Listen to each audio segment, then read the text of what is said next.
Good evening, welcome to Euro 2024 live on LFS for the final game of Euro 2024 today and the final game of match day 2. It's the business end once we get finished here this evening. Match day 3, all 6 groups with both games kicking off at the same time for all the positions to be decided. Only 3 teams have been confirmed through the knockouts: Spain, Portugal a bit earlier on, and Germany, of course, with Spain and Portugal both confirmed top of their groups. 2 big results already today in Group F. Georgia and Czechia getting their first points of the tournament with a 1-1 draw in that one earlier this afternoon. The opening goal from Georgios Mikatadze from the penalty spot became the 3rd player to score more than 1 goal in the tournament, and Patrick Schick levelled for Czechia in the second half. Georgia had a major chance just before full time to try and get the winner, but in the end it was a point apiece. It keeps them both in it. It keeps them both within a chance of nicking maybe 2nd place, but you never know. 3rd place could be enough for either of those two.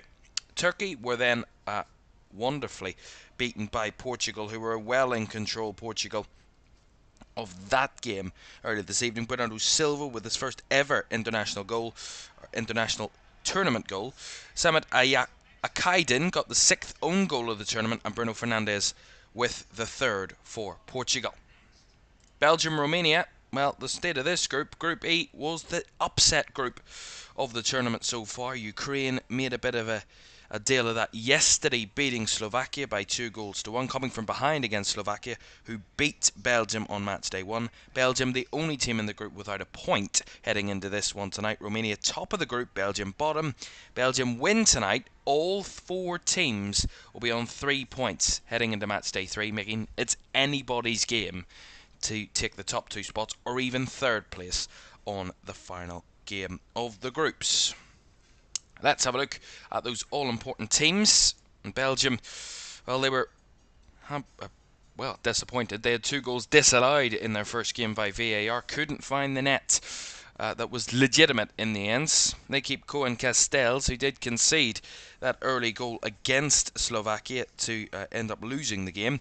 A back 4 of Timothy Castagne, Wout Faes, Jan Vertonghen, the most capped Belgian player in their history, is at centre-back alongside Arthur Tate in the two of the 4 changes to the defence. Yuri Tielemans is also one of those other changes. He's alongside Amadou Onana in midfield, and 3 of the 4 that started that game against Slovakia continue up front. Dori Lukebakio, the only change, with Kevin De Bruyne the captain, Jeremy Doku off the left, and Romelu Lukaku, who had both of those goals disallowed, starts up front. For Romania, well, they got off to the perfect start. 3-0 win against Ukraine on match day 1, and they would love to follow that one up against Belgium tonight.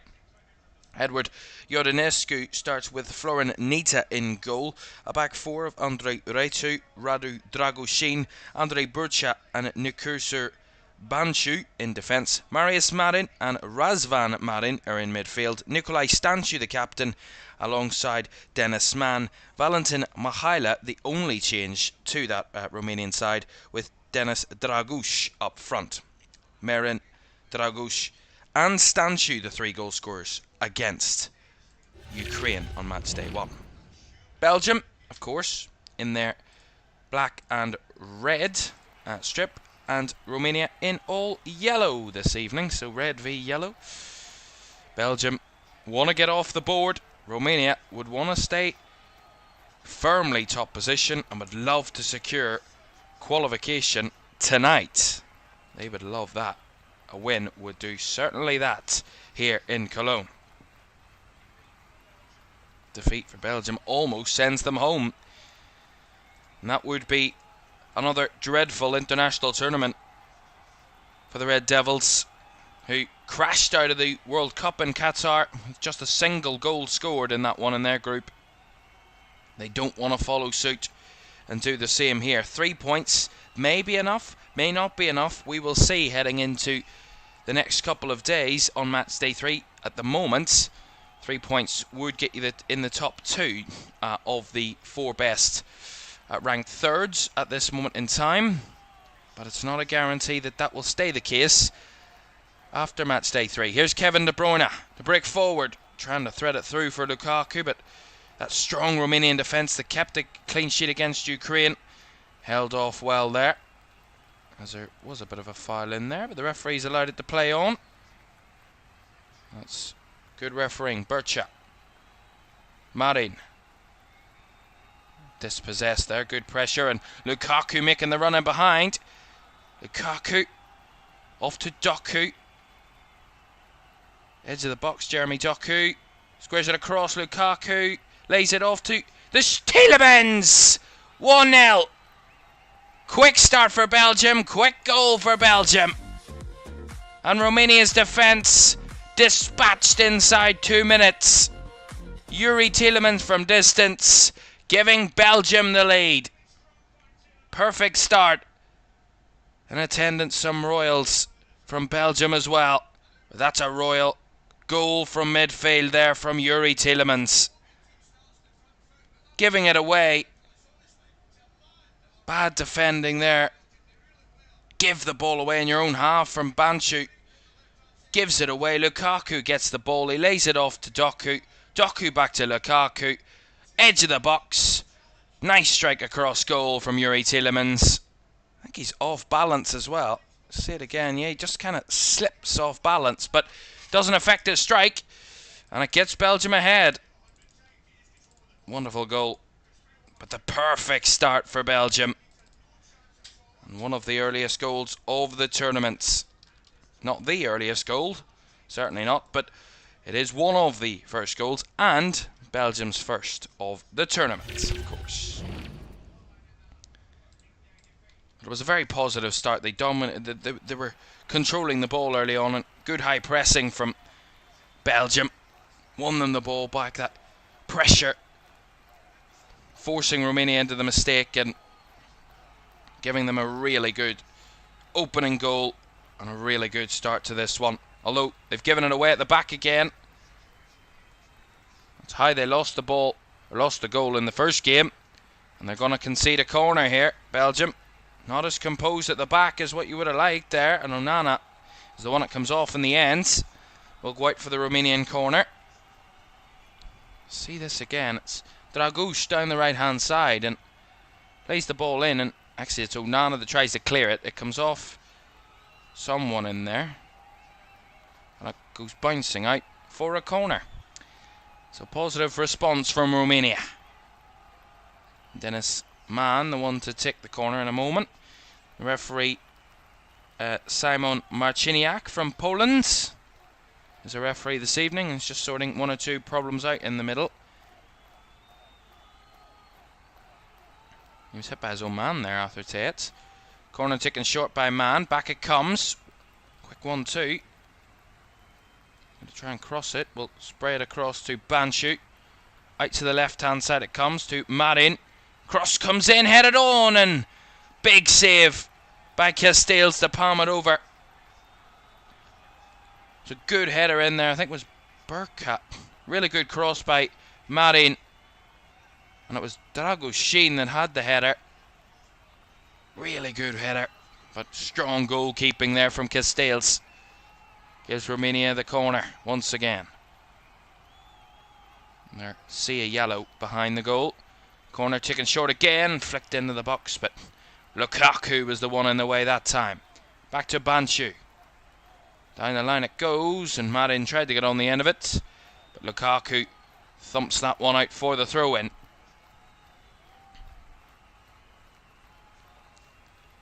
As that was not perfectly done, and Yuri Tielemans sees that one out for a goal kick. Ball down the line,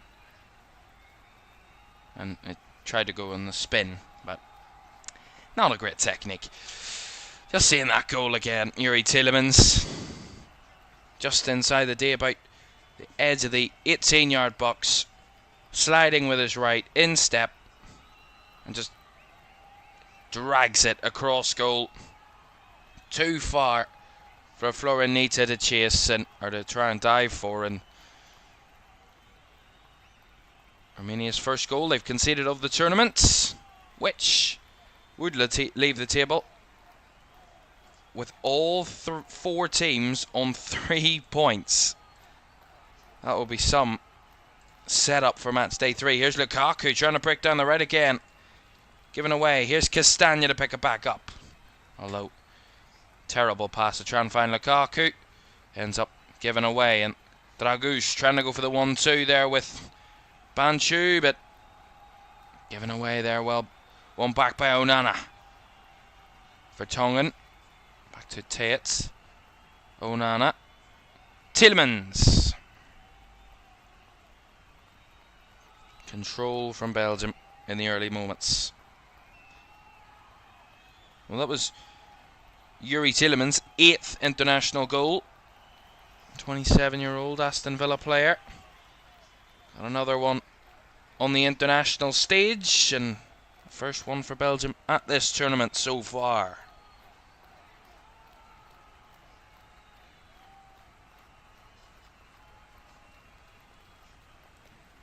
This is the side's first meeting in 12 years between Belgium and Romania. It's their first competitive meeting since 1993. Belgium, of course, aiming to get back on track after that opening day defeat. Romania looking to build upon that opening game victory. But so far, it's Belgium have the goal and Belgium that have the lead.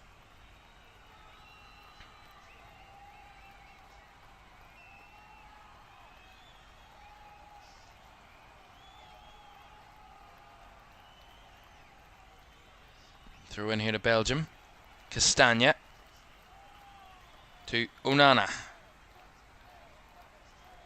Back to Fass. Onana. Now Vertonghen to Wout Fass again. Tielemans, ball down the channel. Castagna just about keeps it in. Tries to play it across to Lukebakio. Does get the ball, Lukebakio, from the defender. Good battling back, but strong defending in there. Wins the ball back by Marin. And Romania trying to break forward, and Kevin De Bruyne clattering one of those players in there. But Romania do keep the ball with Nita. Although, I'll take that point back. He's just kicked it straight out of play there. As Lukebakio was just got back to his feet there for a moment. And just see that strong bit of defending there from Marius Marin. Free kick, maybe. I wouldn't be determined. I wouldn't be complaining if that was given, but also no complaints that it wasn't given. It's one of those where it's subjective, but I don't think it was a foul. Ultimately, not enough, maybe. Tielemans will just give that back to Romania because they did put the ball out of play to make sure Lukebakio was okay. He is okay to continue, and Romania will have the ball back. Nita up to the right hand side, trying to find Dennis Mann, but Edward Iordanescu, the Romanian head coach, barking a few orders at his side. Clearly felt that they've been outplayed in the first 9 minutes or so. As another switch ball from Belgium. Castagna just about keeps it in. It was all about Belgium's lack of finishing when they went 1-0 down. They had many's a chance, but couldn't find the back of the net. And they find it early on, which will settle the nerves, which will give them more confidence and will give them more belief that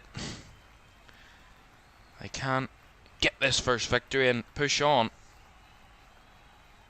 Defeat on match day 1 isn't the end of your tournament by far. It's about how you react to it. So far, a couple of sides have reacted well. Ukraine in this group completely dispatched on match day 1. Could have completely disheartened them, but they fought back against a very buoyed Slovakian side that got that huge victory on match day 1 against Belgium. So there's already some teams that have turned it around from a match day 1 defeat. Belgium looking to do the same. 10 minutes gone in Cologne. It's Belgium 1, Romania 0. Tielemans' goal separating the two teams. Belgium in control of the ball at the moment as I'm talking. Onana to Tate. Down the line goes Doku. Trying to find infield to De Bruyne there, was breaking through, but well marshalled, well dealt with, and ultimately though, Doku battling back. It's much better aggression from Belgium on the press, winning the ball back in good areas at the moment. Here's Doku. Breaking into the box, Jeremy Doku cuts it back again. Tielemans will have another shot, but this time it will be blocked. Certainly a threat for Belgium. That cut back to Tielemans on the edge of the box is something that Romania need to get a body to, or a player to cover that space. Otherwise you're going to concede multiple chances from Yuri Tielemans. He could take shots from the edge of the box all day long. De Bruyne, who was neither here nor there against Slovakia. Kevin De Bruyne, he was further forward in the first half. He then came a bit deeper, then went back up a bit further forward in the latter stages of the match. There wasn't really a consistent position for the Belgian captain in that game. They were trying to get him in any which way into the game and didn't really get the best out of his performance in that one. Here's Arthur Tate trying to cross it out to Lukabakio, but headed down by Michaela. But Brackett comes. Here's Castaños, broke free down the right, looks to chip it across over the head of the keeper. Come back out to Doku on the left. Look to use his skill. Doku back to Tate. Now Onana. Tielemans. Wide set Lukabakio. Trying to weave his way through. Lukabakio, lovely bit of skill. Squares it across, and Castaño was in the middle, but he couldn't find a teammate in there, and well cleared by Romania. But again, it's Belgium being very kind of intricate in their football. They're comfortable on the ball. They're being very consistent and coercive against Romania. They're well in control of this one and comfortable in possession. Here's Doku down the left. Doku plays it across. Lukaku on the spin, could only get it knocked wide. Did take a deflection in there. Just see it again. Lovely skill by Doku. Chops back on the two defenders and gets the better out of Andre Burka. Spins as he tries to shoot on the spin. It just takes a slight deflection and it will go behind for the corner. But Lukaku and Doku certainly having much more of an impact than what they did in the early moments in that Slovakia game. Getting a lot more on the ball. De Bruyne to take the corner. Right footed delivery. Back post just over the head of Jan Vertonghen in there. I'm going to talk about Jan Vertonghen because Belgium's defence wasn't awful against Slovakia. Yes, they conceded, obviously, but Zeno de Bast, I don't think, had a poor game. The 20-year-old Anderlecht player, but wasn't his best performance. And if you're going to swap a young player for someone with a bit more experience, why not someone 17 years his senior? 37-year-old Jan Vertonghen, his 155th international appearance tonight. He scored 10 goals for his international nation. We put that into perspective and we talk about Belgium on that front. If we go to the national team stats, individual statistics, Jan Vertonghen now has by far the most caps of any Belgian player in history, with 155. That's now going to be 23 ahead of Axel Witsel, who's still presently involved in the team, hasn't retired from international football, and 28, got the numbers wrong there, 28 more than Toby Alderweireld, 29 more than Eden Hazard, and at the moment Romelu Lukaku as well started 3 years later than Jan Vertonghen, and Jan Vertonghen now has 39 more appearances than Romelu Lukaku. Incredible. And he's still playing at Anderlecht, one of the high level of European football at such an age. We talk about Pepe being impenetrable. I mean, Jan Vertonghen's still 4 years younger than Pepe, but to be defending at the top level at that age is really impressive. And Jan Vertonghen, clearly, Domenico Tedesco certainly feels that Jan Vertonghen can give something to this Belgium side and offer them something defensively, that experience in the back four. And Onana there trying to go for the 1-2 with Lukaku, ended up getting taken out there by Marius Marin. Will be a free kick. Looked like, let's just say it again, he takes the ball around him and Marin just completely clatters into the Belgian there, and yeah, there's no attempt to play the ball whatsoever. The ball had already well gone. Luke Gabacchio plays it down the line to Castagna, but again that one just slightly ahead of the Belgian fullback. Will go out for the throw-in, cleared away by the Romanian defender. Thrown by Castagna. Luke Gabacchio. Castagna. Back to Fass. Vertonghen.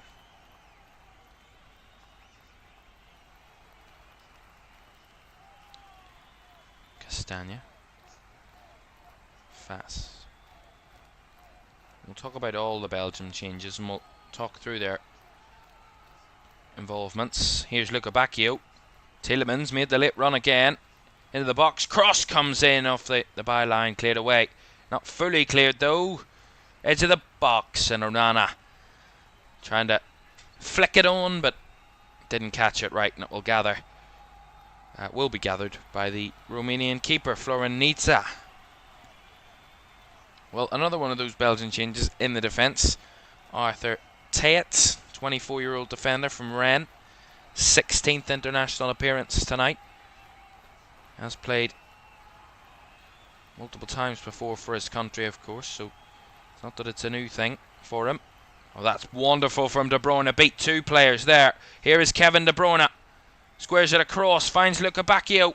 Looks to open the shots, and really good save by Anita there. Great, wonderful move by Kevin De Bruyne. Takes on a couple. Uses his skill to evade the challenge, and then squared it across to Luke Gabacchio, who had to come back in field to try and get the yard of space to get the shot off and have a clean strike at goal. He does have a clean strike at goal, and the Romanian keeper making the good save to parry up behind for the corner. Corner chicken short, and fizzed into Vertonghen there. He skied that one over the bar. You can just see it. Short corner to the byline. I mean, how is no one tracking that? That's really poor defending, to be honest. But a smart idea from Belgium. Didn't end up having the finish they would have wanted to that move. A smart move from the set piece.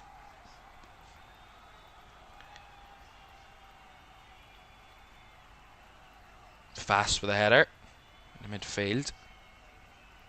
We haven't seen much of the players that led Romania to that win over Ukraine just yet. Haven't seen much of Razvan Marin, Denis Dragush, or Nikolai Stancho. Just seen Valentin Mihaila there go up for the challenge with Tielemans, and Tielemans got a slight nudge in the back of the head, so did go down for a moment, as there's going to be a foul here as we come back from the replay from the throw-in, and it will be a free kick given against Belgium there. Razvan Marin, the one fouled, and Yuri Tielemans maybe a bit of revenge on Romania there.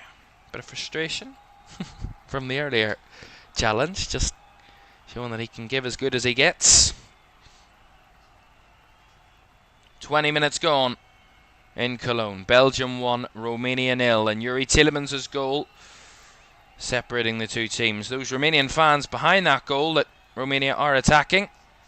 It's going to be Razvan Marin and Dennis Mann to take the free kick. Marin with the delivery right to the back post, and Dragoshin was the closest, but cleared behind by Teat for a corner. Decent delivery by Razvan Marin. And Dragoshin, not a bad target from those set pieces. They'll have another chance here. Stanciu to take, their captain. Out to the edge of the box. Man trying to break away through, and the shot comes from the edge of the box there by Valentin Mihaila, and it goes well over the bar. Wasteful opportunity that. And the Belgian fans bouncing in their end of the stadium. There was an estimation of 20,000 Belgian fans in Cologne, 30,000 Romanian fans, so a few of them might have got late flights out after their first game result, or they've been travelling all around Germany, making a journey of it for those Romanian fans. They got only their second win in UEFA Euros history against Ukraine. It would be crazy if they get more wins in this tournament alone than they have in any other previous edition of the Euros combined. That would be some record. That would be some statistic, as Lugabacchio there just fouled. Another late challenge. Referee certainly not going to his pockets early on here. Simon Marciniak, one of the very experienced referees. His country has just was the first side to get eliminated, Poland, but you're not worried about that. He has refereed quite a number of big games in Europe. Here's Doku, squared across. Lukaku tried to take the touch, should have took the shot. Back it comes to De Bruyne. Doku again to Lukaku. 1-2. Doku couldn't carry the ball with him, and Raciu there to clear it away.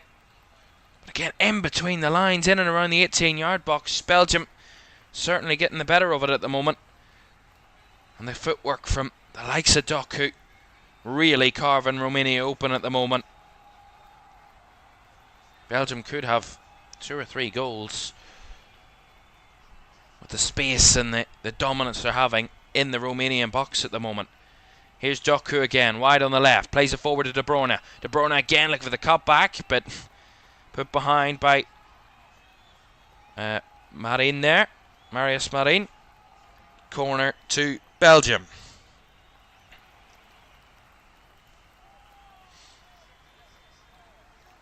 Certainly dominating possession, Belgium. 69% of the ball. Here's Kevin De Bruyne to take the corner. There's a short option on, and there's that option to the byline as well still on. Don't think he's going to go for that though. I think he's going to whip it in here. Here he does. Whip it in, and it's too close to Florin Nita to test the Romanian keeper there as he lays off Stanciu. Tried to play it down the line. Mihaila's got the better of Tielemans there. Here's Mihaila trying to find the shot, blocked. Still gets it. Mihaila brought down in the edge of the box. The referee still allowing play to go on. Still on the attack here, Romania. The referee's going to stop it now. I'm going to give Belgium the free kick, but Romanian players complaining as to their player was fouled first. The referee allowed play to continue. Let's see it again. Tielemans just tried to come sliding for the ball, and it bounced underneath his right leg. Flying forward was Valentin Mihaila. Cut across from the left. Tried to take the shot the first time. Blocked by Vertonghen. And then he wins it back, Mihaila. Maybe He's trying to claim that he's tripped up there, but maybe he just lost his balance and went to ground a bit easily. And then Luca Bacchio was the one that ultimately went down for Belgium and got the free kick there.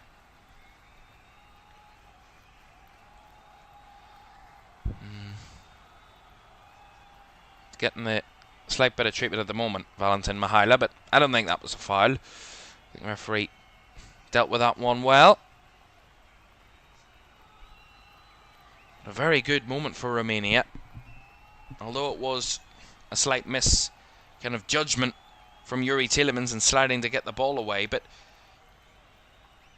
it does show that there's certainly pace for them on the wings, that they can break forward, Romania, and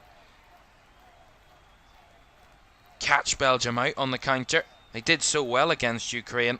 In doing that, Ukraine had a lot of the possession, a lot of the control of the game, just like Belgium have in this one, but the efficiency and the quality of Romania's attacks in that first game, which got them their 3 goals and made them completely ruthless, devastatingly ruthless against Ukraine. But a moment there that was ultimately well defended by Belgium after the first moment, which was a slight mistake by Tielemans. Here's Amadou Onana. Right, it goes to Doku off the left hand side. Doku takes on his man again. Doku have to switch back though. Well marshalled. De Bruyne back to Onana. Now Kevin De Bruyne. Down the line to Doku. Back to the Belgian captain. Now Onana. Across to Wout Faes. Very wide front 3 from Belgium. Those wingers certainly almost hugging the touchline on either end. And then you just see Romelu Lukaku, the highest man forward for them. An old style attack. Look, 2 wingers and one lone striker. Belgium at the moment getting a lot of support through the middle as well, obviously. The likes of Tielemans and De Bruyne behind him.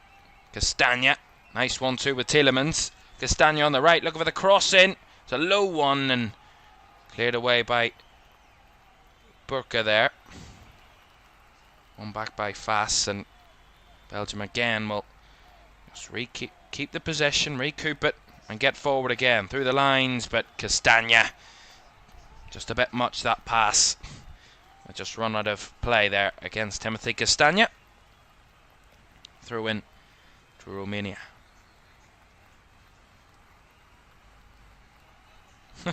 Look at that. Someone's painted their whole body in the Belgian flag there.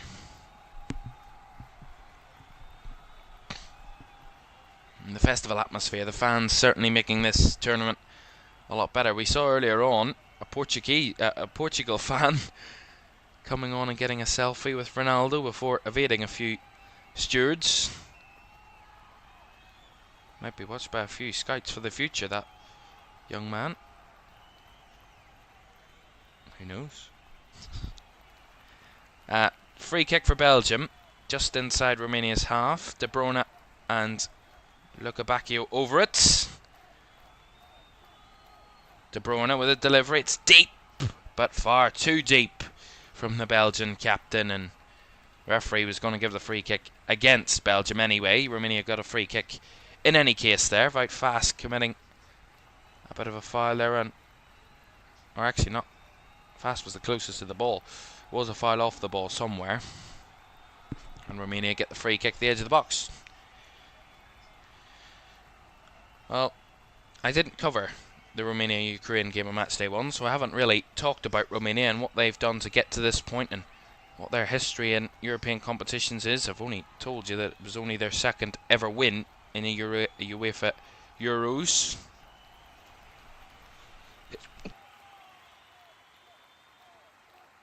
De Bruyne.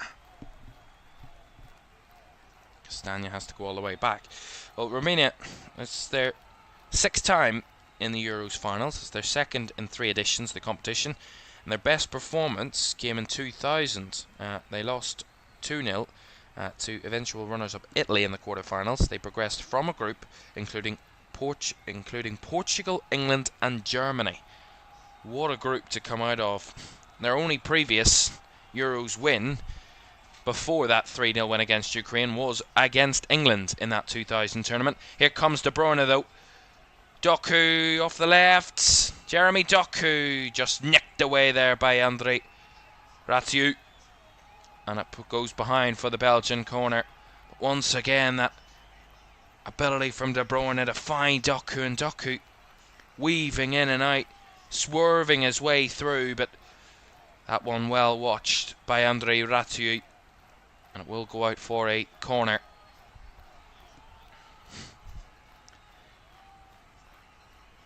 .30 minutes gone. Belgium 1, Romania 0. De Bruyne's corner, chicken short. Nice 1-2. Here's Doku. Gets to the byline. Looks to go for goal himself. Look at Bacchio trying to get it back in, but does take a deflection. Another corner. Look at the space for Doku, and he just tries to nick it past the keeper. Tried to chip it in the near post.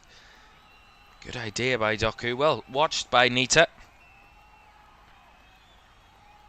Cross by De Bruyne. The keeper had come for it. He did get the punch.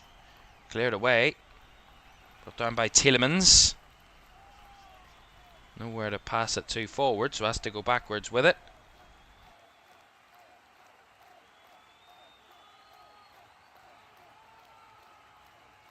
And that hoofed ball up the pitch there by Castells will give Romania the ball back. As I was saying, their last two appearances in the tournament have ended in the group stage. Romania, Euro 2016, a team coached by Angel Iordanescu. They finished bottom of Group A behind France, Switzerland and Albania, picking up 1 point from their 3 group games. Here's Luca Bacchio. He was crowded out there and dispossessed by Andrei Burcha.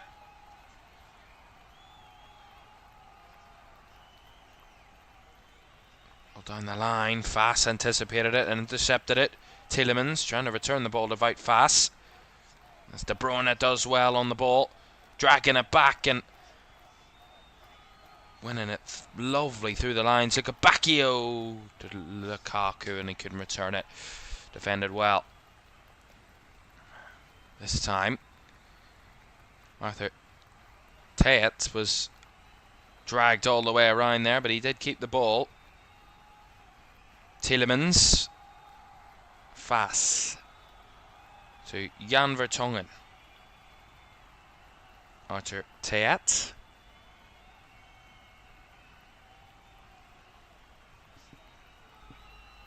Romania just trying to, again, the majority of their play's been out of possession. It's not been awful, but the movement in between the lines between De Bruyne carving everyone open. And Doku mainly in that final third, down that left hand side is where he's got joy. He's got joy through the centre there, wonderfully. Tielemans plays it off to Luca Bacchio, who will shoot, but will shoot over the bar.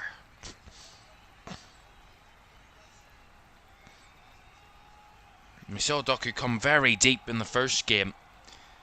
Made a 60-metre run in that first game from his own half. Ended up making a poor pass which broke down the attack, but we've seen him come a bit deeper there in that first real moment. I said that most of his play's been off the left flank where he's got his joy and his space and where he's run at the defender, but we just saw what he's capable of in a deeper role there. Coming a bit deeper and laying the ball off up the middle through midfield. So he's not only a great carrier of the ball and dribbler, he's a great passer. De Bruyne. Corner whipped in. Again, cleared away. And Tait will just pass back to Castells.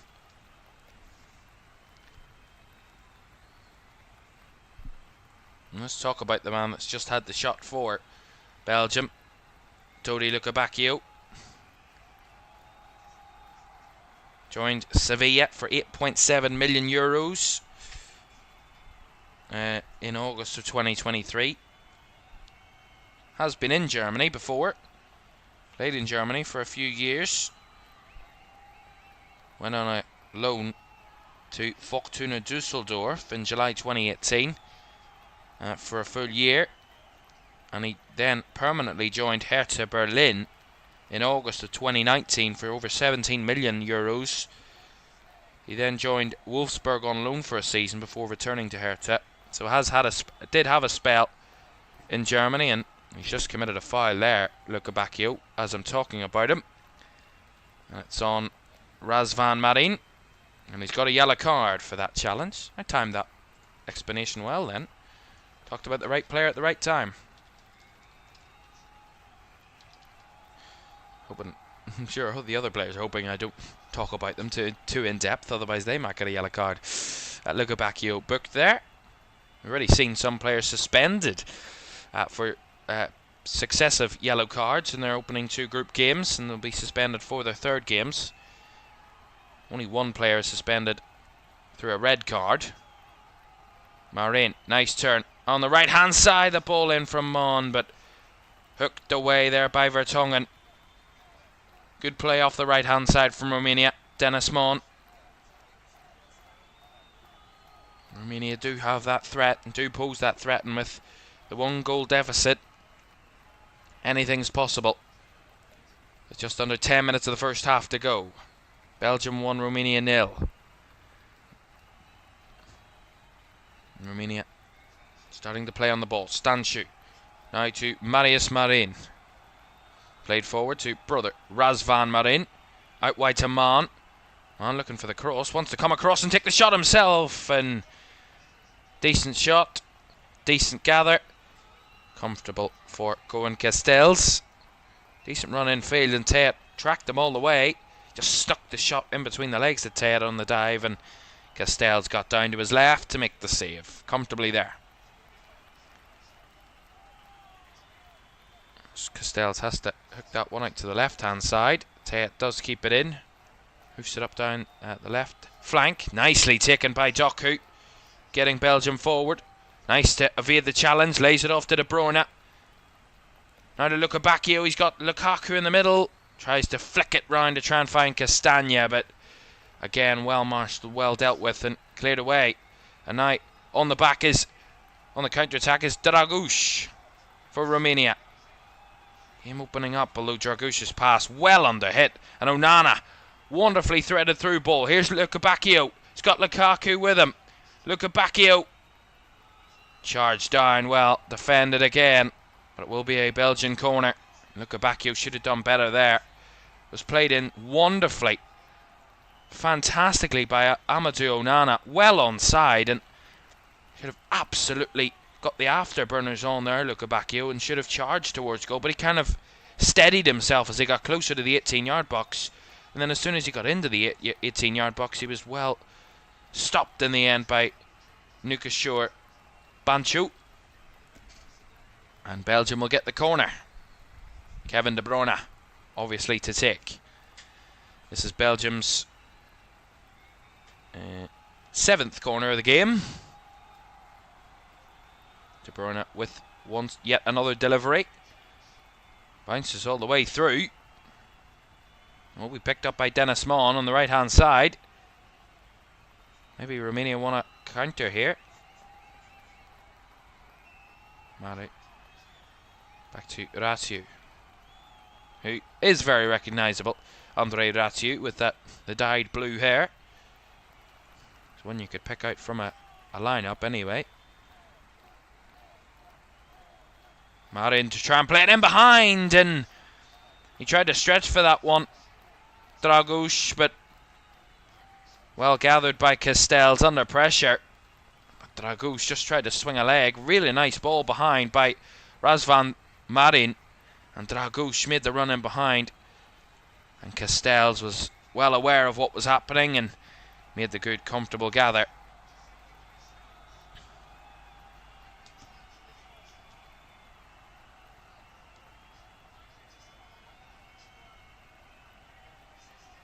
I have to say, despite the positive start from Belgium, the game has maybe just levelled a bit in terms of plateaued for Belgium.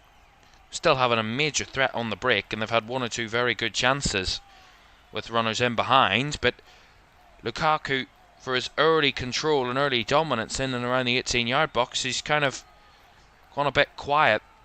Maybe more reliant upon Lukebakio and Doku, Belgium. That's not a bad thing. It's just seen maybe an adaptation for Belgium. But they were getting it into Lukaku quite a lot in the first 10-15 minutes.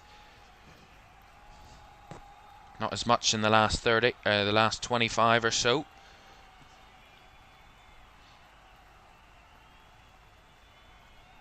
And it's still Yuri Tielemans' goal that is the difference here in Cologne, in the RheinEnergieStadion. Ball over the top. Castagna trying to stretch for it, but just couldn't bring it under his control there, and will bounce out for a goal kick. Nice attempt at a long ball, but couldn't be gathered by Timothy Castagna.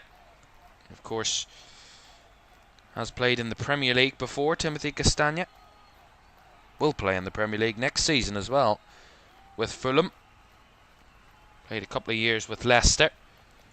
Joined in September 2020 from Atalanta. And was, at the time, in his first season or two, was probably one of Leicester's best players. Here's De Bruyne trying to thread it through to Lukaku. Closed down well. Onana back with it. Tielemans. Wonderful. Out to Castagna. Back it comes to Lukebakio. Now Tielemans. And again, Romania just seemed to do really well at closing down the gaps, at denying Belgium more than just one good pass in a sequence. Takes a lot of good skill. They get back in, they stay compact, and they close the spaces down really well, Romania. Very well coached defensively. De Bruyne. Lukebakio back to Castagna. Trying to throw a bit of confusion into the mix, Belgium, but Romania staying rigid. As was said about Castagna, joined Fulham for an undisclosed fee in August, almost at deadline day of last summer. A late move to Fulham. Not his most fruitful season, Timothy Castagna last season. For Fulham in the Premier League, just one goal and 3 assists in his 34 total appearances, which he started 29 of those in the Premier League last season. Castagna, nice work to Lukebakio. Now De Bruyne tried to roll it across goal, but far too little on that in terms of pace, and easily gathered by Anita. I was going to say what Timothy Castagna's only goal was, and that was against Liverpool in a 3-1 defeat at Craven Cottage at the end of April. He got his one of his 3 assists as well in the game after that, ultimately a crucial one against Crystal Palace, also at Craven Cottage. Only one of his 4 goal involvements last season came away from home, and that was an assist against Manchester United at Old Trafford. There you are. So Timothy Castagna maybe didn't pop up as fruitfully and as frequent as he did for Leicester, but certainly when he did, they were important moments in games for Fulham last season. Well, one man that did step up and did command a lot of order for his club side, of course, the Belgian captain, Kevin De Bruyne. And it wasn't his most consistent season. He was plagued by injury for the majority of it. Didn't really get consistently playing till the new year. Then had a bit of a spell in between March and April, where he did go out for a week or two. A few weeks even. And ended the season decently well. Also winning the title with Manchester City again, which is almost a yearly occurrence for Kevin De Bruyne since he joined Man City 9 years ago. It'll be 9 years in August. For over £50 million, Kevin De Bruyne joined from Wolfsburg. He had a couple of spells in Germany. That year and a half that he spent at Wolfsburg. He also spent a bit of time at Werder Bremen way back in 2012. It's only on a loan from Chelsea to Werder Bremen. It's another interesting point. Players that played in this country before.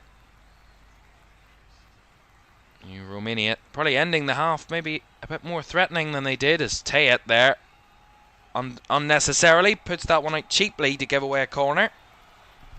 Stanciu will gladly take that opportunity, and a chance from a set piece here for Romania in the last 40 seconds of the first 45 minutes. Over to take this corner. Dennis Mann over there with Stanciu.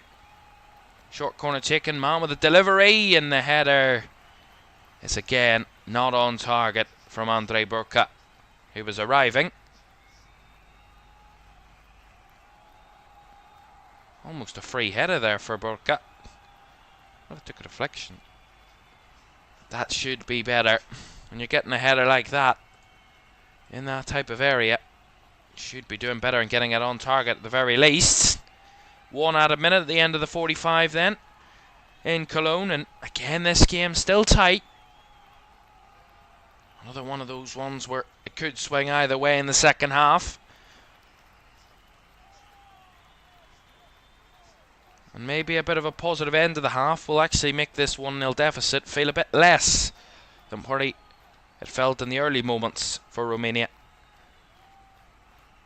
They know they can score goals, and they know they can score goals on the counter-attack. And if Belgium continue to threaten and control the ball in possession, that's where Romania can try and find that efficiency on the counter once again. That can try and help them on a comeback here in the second half. Because there's the half-time whistle from referee Simon Marciniak, and the whistle goes, which will bring us an interval here in Cologne. Half-time where Belgium have controlled the game in the first half. They've been the better side, but Romania maybe a few glimpses of what they can offer on the counter-attack every now and again. It's Yuri Tielemans' goal that is the difference, and at half-time in the RheinEnergieStadion, it is Belgium 1, Romania 0. Analysis on the way next.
Nice ball in behind for Saka. Saka looking for the cross, headed on and in! What a header by Jude Bellingham! That's a lovely bit of work. And Bellingham with a booted header. No keeper stopping that one. And that is England taking the lead with practically their first chance of the game.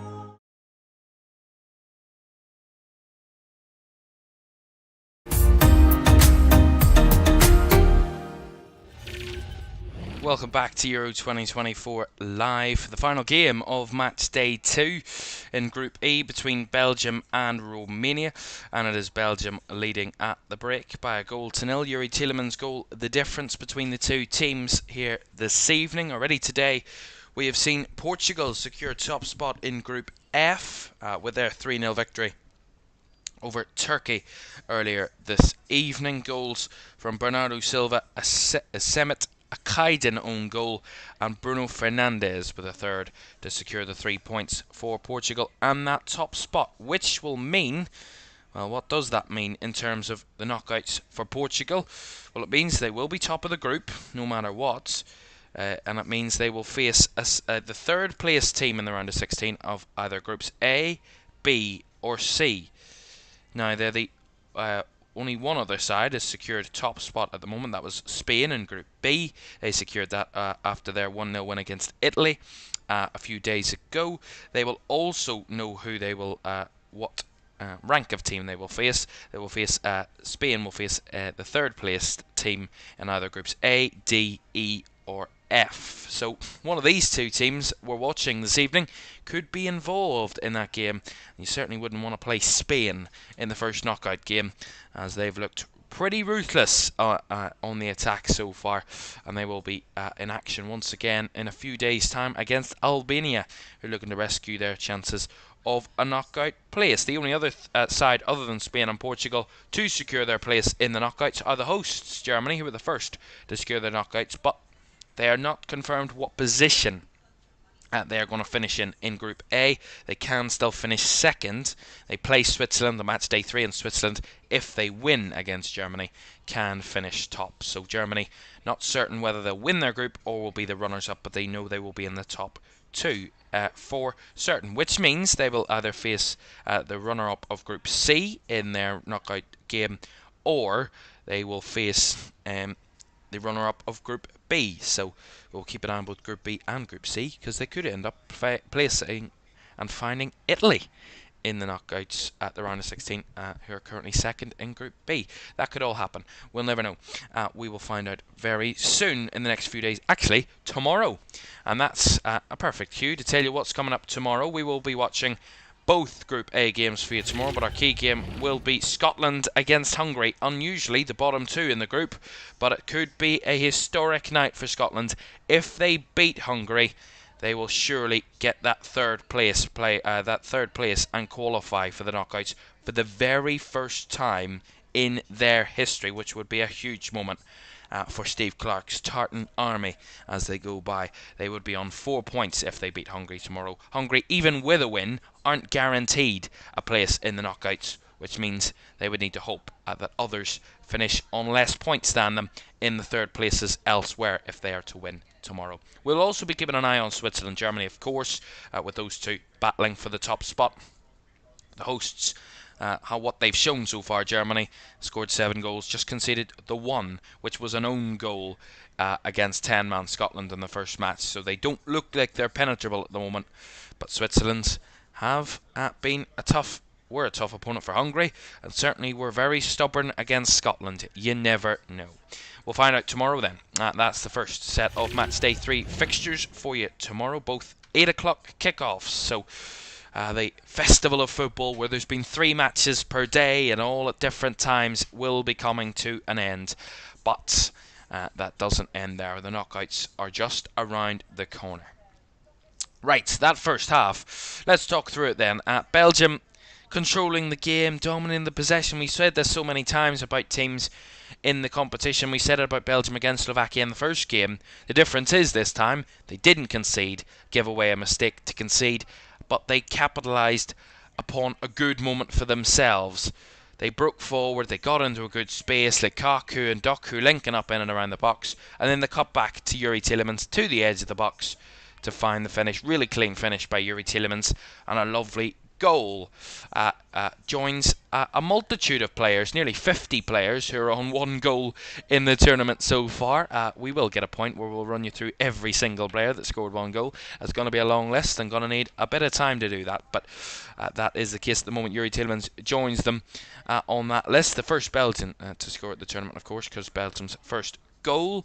Romania, what do they think at half-time? It wouldn't be actually as bad as what they probably thought it could have been after they conceded inside 73 seconds in that first half. It could have been an avalanche, a real opening of the floodgates, really, when Belgium scored early doors. But in the end, it didn't turn out that way. They had good chances in the first half, Belgium, good goal-scoring opportunities. But in the end, they didn't get that second goal. How many times have we said it so far? Teams don't get the second goal, and they might just pay the price. We've seen teams do that already in this tournament so far, and pay the price, because every team is capable of conjuring up any type of result. We've seen that every team is capable of scoring goals, but at the moment Romania's efficiency in the final third hasn't been as accurate and as efficient and as clinical as it was against Ukraine. But that is something they can improve on. If they improve on that, maybe they can be more of a threat to Belgium in this one. They've gone for that similar idea of allowing the opposition to control possession, to control the game and try and hit them on the break. Those counter-attacks have probably obviously been worked on by Belgium. Belgium will look at them and analyse how they played against Ukraine, and so far Belgium dealing with those counter-attacks pretty well. The one what was probably the best chance for Romania in that first half was a really good break down the left-hand side by Valentin Mihaila. He capitalised upon the kind of misjudged challenge by Yuri Tielemans, tried to slide to put the ball out of play for a throw-in. It just went under the leg of the Belgian midfielder. Valentin Mihaila broke free down the left-hand side, got to the edge of the box into a good shooting position, charged down by Vertonghen, and then ultimately Belgium got the free kick for their player being fouled. But that was Romania's best counter-attacking move that we saw in that first half, where they did use their pace, they did use their ability on the break to try and threaten Belgium, but that was really the only material moment that we remember. It's not they haven't had many shots in the game at the moment. Belgium have had the more shots and the more shots on target, but Romania certainly not stifled out of the game. They've had 6 shots, 2 of which on target, so a decent return for that first half from Romania, despite having 31% possession. Belgium with 10 shots, 4 shots on target in that first half. Over 60, almost 70% of the ball in that first half, Belgium, and they will want more of the same. They want more clinical finishing, more goal scoring opportunities, and get that second goal as early as possible for Belgium in that second half to give them a bit less of a worry against Romania late in the half. But we will see if they can do that at the moment. In a moment, Belgium leading by that 1-0. Yuri Tielemans, the scorer. Right, so let's see what that does to the table then, because it might not be at the end of the night, but we want to see what it does to the table for the moment, live, because it would bring us to the position that I mentioned before kick-off, where all 4 teams would be on 3 points heading into the final day. Let's just have a look at that then. The middle column, the middle block on the right-hand side of your screen. Romania, top of the group at the moment. They will remain top heading into the final day on goal difference ahead of Slovakia in second. Belgium would jump up above Ukraine on goal difference into third, and Ukraine fourth. But all 4 teams on 3 points and only 4 goals in terms of goal difference separating the sides at this moment. If Belgium score again, it could be even tighter on goal difference heading into that final game, and it could come down to goals scored if it gets that tight, because there's only a handful of goals between the 4 teams. Only 2 goals separate the top scorer against the lowest scorer, which are Romania and Belgium at this moment in time. So it looks to be an exciting end of this group. If Belgium win tonight, it could be anybody's game on the final day, on the final group game of the tournament for both teams. They play again on Wednesday, the final day of the group stages on Wednesday, where we'll watch both Group E and Group F. These teams will get underway a bit earlier than Group F, of course. 5 o'clock kickoff on Wednesday for the match day 3 games in Group E. Slovakia against Romania and Ukraine-Belgium. Exciting games in that one, and it could go any which way. We'll give you a full roundup of all 6 league group tables before we leave you tonight, because we have to round you off after match day 2 of all the results, all the interesting moments, and of course what the tables look like. The second half between Belgium and Romania, where Yuri Tielemans' goal is the difference, is on the way next.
Nice ball in behind for Saka. Saka looking for the cross, headed on and in. What a header by Jude Bellingham. That's a lovely bit of work. And Bellingham with a booted header. No keeper stopping that one. And that is England taking the lead with practically their first chance of the game.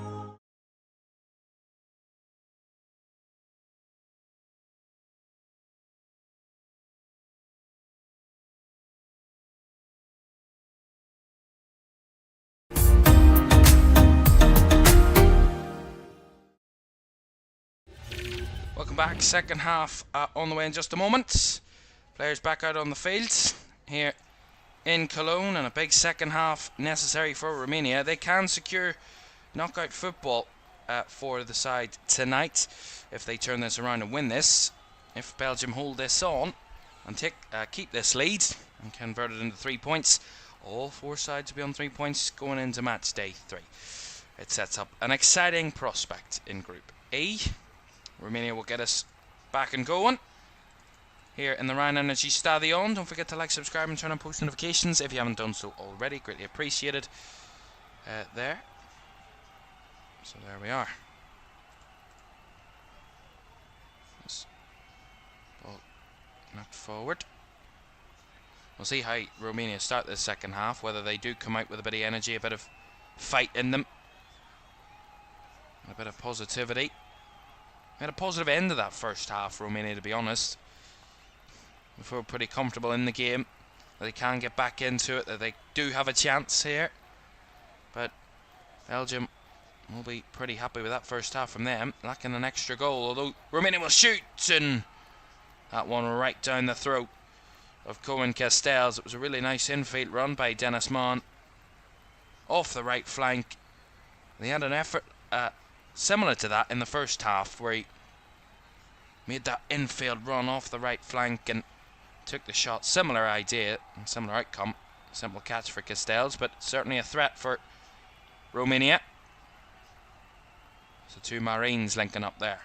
Stanciu trying to play the ball out to the left flank, but got nowhere near Mihaila, and it will bounce behind for a goal kick. Decent start to the half for Romania. Decent enough. No changes at half time, by the way. So the same 22 that left the field in the first half are back out in the second. Castells across to Fass, and Romania pressing a bit higher, it seems. Lukaku got the better of that ball forward, but Lukabakio couldn't keep that ball in play. Uncontested there, put up out of play for a Romania throw. Disappointing. Dragoshin. I mean, we didn't see very much of that first half defensively, in terms of, actually the moment I remember saying his name was when he got a header from his own corner. It's a great name to say, Dragoshin, as well. Although here they come forward on the counter. They run through the middle. Mihaila over the bar. Another good chance. And that counter-attacking pace again shown by Romania. Dilly-dallying on the ball there, Belgium. Onana just got across and tried to take a touch around Mihaila, and Mihaila just nicks it away from him, makes the run through the middle, and has to do better from that effort. Just boots it right over the bar. Should do so much better, much more accurate from that position. But Onana, who initially gave the ball away, tracked him all the way back and defended it, closed him down well. He got the shot off, but Onana certainly had his involvement in that defensively. That will give Romania a lot more confidence. There is space in behind where they can threaten Belgium. That of which we are certain. It's whether Romania can be efficient and accurate enough in the final third take as much of an advantage out of that as they can. Dragush. Now Mihaila, better from Romania. Tried to reverse it round the corner to Stanciu, but given away. Brought back by Marin. Stanciu back to Marin again. Through the lines to Dragush, trying to flick it round the corner to Mihaila, but closed down well. Tielemans getting back and fast helping out as well as Belgium get the ball back, but certainly much brighter from Romania. Tielemans pinging one forward into an area rather than to one of his teammates, and ultimately Romania will just gather that one back up again as Nita goes long, headed by Teat. De Bruyne trying to make a nuisance of himself as Ratsu misses his header. Brought down by Doku. Well closed down there by Marin and Ratsu. It will be a goal kick to be Romania. Strong defensively and strong on the attack. Good start to the half for the side that find themselves behind. I have to say it's a interesting hair colour. Not often you see blue, but there we are. It's mostly the highlight. It's the blonde highlights you usually see for players. Onana. Teat. Right to Jeremy Doku. Back to Artur Teat. To Onana.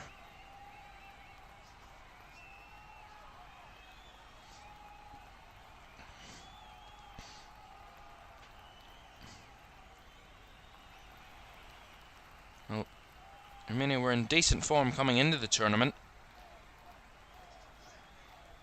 They had lost just once since November 2022, Romania. Well, here comes Doku though, as I talk about that. Doku off the left hand side, trying to go round his man, look to cross it! Just over the head of Lukaku, who was in the middle. The keeper came stretching, couldn't get it. Look at Bacchio on the right hand side, seen out well. Will be a Belgian throw, but again, Jeremy Doku, who caused the threat down the left in the first half, starting to display his quality at the start of the second half again. The ball in behind, down the left hand side, and the cross into the box. The height of Lukaku with also his strength combined up front is what gets him in that position and gets him such a threat in those areas, aerially and to feet. Obviously his finishing has him up front, but those other traits. That's lovely from Doku. Flicks it onto Teat on the overlap. Now De Bruyne looks to measure one, and it just goes wide from Kevin De Bruyne. Almost biting his fingernails at how tight that was. Really good curling effort. Just didn't curl enough and just seen gone wide, but decent effort from De Bruyne. We've seen him whip those types of shots in for Manchester City well before, and also for Belgium. Certainly well capable of it. Has it in his locker. Just not enough curl on that one. And that is fabulous in the build-up. Just the flick. Wonderful skill from Doku to flick it onto Teat, who went on the overlap. As he was down there for a moment, Doku. Will be quickly back to his feet. Had a bit of an issue there that they had to deal with. The Belgian physios. Maybe just clipped there by Dragoshin when he was putting the cross in. Maybe that was the issue a bit earlier. And he's okay to continue. There's no worry about Doku's fitness there. He's fine. Here's Banku to Burka. Cross now to Marin, who dropped alongside the centre-backs there for a moment. Dragoshin trying to play the infield ball to try and find his full-back on the overlap there, but intercepted by Belgium in midfield, and De Bruyne dragged down by Razvan Marin will get the free kick. Yeah, kind of spin away from the Romanian midfielder there, and just dragged down was De Bruyne. And De Bruyne did kick up some speculation about his future at club level a few weeks ago when he talked about conversations that were Man City were having behind the scenes about with only 1 year left on his contract, whether he would extend or whether he would think about ultimately moving on in the future. I talked about how long he has been at Manchester City. Almost will be 10 years if he does stay the full length of his contract, just under 10 years, which is a long time to be at a football club. Joined them, as I said, back in 2015 at the age of 23.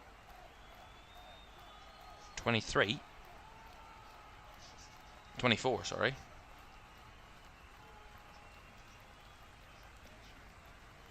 Couldn't figure that out. He turns 33 in a week's time.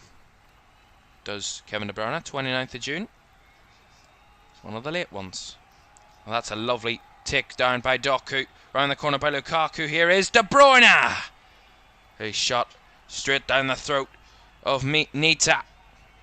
Tried to take it on the spin, but again, very well anticipated by the Romanian keeper. And not an awfully difficult one for him to make, but it's a decent save. De Bruyne always puts a lot of power behind his shots. They're literal rockets when he takes them, and very threatening. 10 minutes of the second half gone, and Belgium are going to make their first change. And it's going to be Dodi Lukebakio, who's on a yellow card. He's going to be replaced by the man who he replaced in the starting lineup today. Leandro Trossard is going to come on. And they will return to the four that started the game against Slovakia here, Belgium. Lukebakio was the only change to that forward line from the first game, and Trossard, the one replaced, is coming on here. Andrew Trossard, of course, of Arsenal now, and has been involved for his country very recently. He scored before this tournament. He had a good spell at the end of the season for Arsenal, scored 3 goals in their final 5 league games for Arsenal, including a huge winner against Manchester United. Talk about that in a moment. Mihaila again heading from distance, but has to keep the shot down. There's about 3 or 4 times in this game Mihaila's had good shooting opportunities, and he's just literally skied it. He takes the shot while it's in the air. Has to let the ball hit the ground first. But he's certainly having more efforts. Well, he did score for Belgium when he did join the team on international duty just before they made the flight to Germany. Short flight, but a flight nonetheless. In their warm-up games against Montenegro and Luxembourg, he scored a penalty and an open play goal in those 2 games. So did hit a good bit of form in the build-up to this as De Bruyne wins it back again. Lukaku back to Kevin De Bruyne. Go for the cross, and it's just ahead of Jeremy Doku. He will gather it at the far right-hand side again. Cuts it back. Lukaku blocked. Marin got in there to get the block away, and Tielemans trailed down there by Mihaila, and it will be a poor free kick to give away there by Valentin Mihaila. It is a foul on Tielemans. Those two have had a good battle tonight. And Yuri Tielemans just fully dragged down by his right shoulder there. It's no doubt about that as a foul. It's poor there in midfield by Romania, given away, and then a nice work from Lukaku. Finds De Bruyne in space off the left, and then Doku. A simple ball across the box, and Doku should have been fine on the end of that, but just ahead of him. De Bruyne will whip this cross in now. Right-footed delivery. And Lukaku trying to side-foot it across goal, but again, dealt with by Nita. I think it took a deflection on the way through as well, which helped the keeper. See it again. Whipped cross deep into the box, and it just came off Lukaku there inadvertently. I don't think he made any sort of action towards the ball, and it was Dragushin that got the block. Although here come Romania. Ratiu broke forward and got into a very good area. And the good cover there from Jan Vertonghen. Cleared it away, but that was a wonderfully worked move by Romania. Still in this game. Ball into the box. On the turn, Dragush tried to flick it towards goal, cleared away. Brought down again by Stanchu, but dispossessed by Tielemans. And now Trossard, who is taken down there. And it's going to be a free kick and a yellow card as well for his troubles there for Nugasher Banku.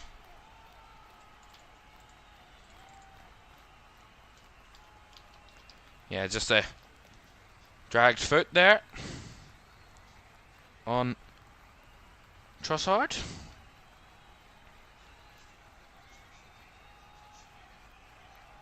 And Dragush got in a good area there in the box. Had a turn while he was taking the shot and ended up not finding the area he wanted. Not getting it, gathering it well. But still very tight this game. Both sides pushing for the next goal. It's anybody's guess at what end it will come at, but certainly feels like there is going to be another one. De Bruyne was going to take that throw in. He's just betted against that. Will be Arthur Tayat that will take the throw in. He was a bit picky about the ball there. Tayat will take the throw in.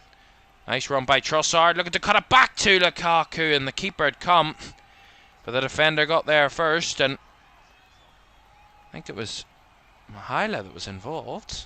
See this again. Trossard with a cut back, and it was Mihaila just come rattling through and blasted it behind, but there was no need. The keeper was coming to gather that one. Miscommunication there from Romania defensively. Tayat with the throw in. De Bruyne trying to win the corner. Has the ball nicked away from him. Not often you see that as Ratsiu tried to kick it up the field, but kind of hoofed it into the air and will just bounce out for a Belgian throw. De Bruyne, Trossard at the byline, seen out of the box there, and Trossard almost into the corner flag. Can he win the corner? He'll cut it back to Doku though, in a very tight space, and they're trying to weave their way through the Belgians there, but it will be offside. Given against one of the two of them. Looks like Trossard was the one that came back from an offside position, so free kick to Romania.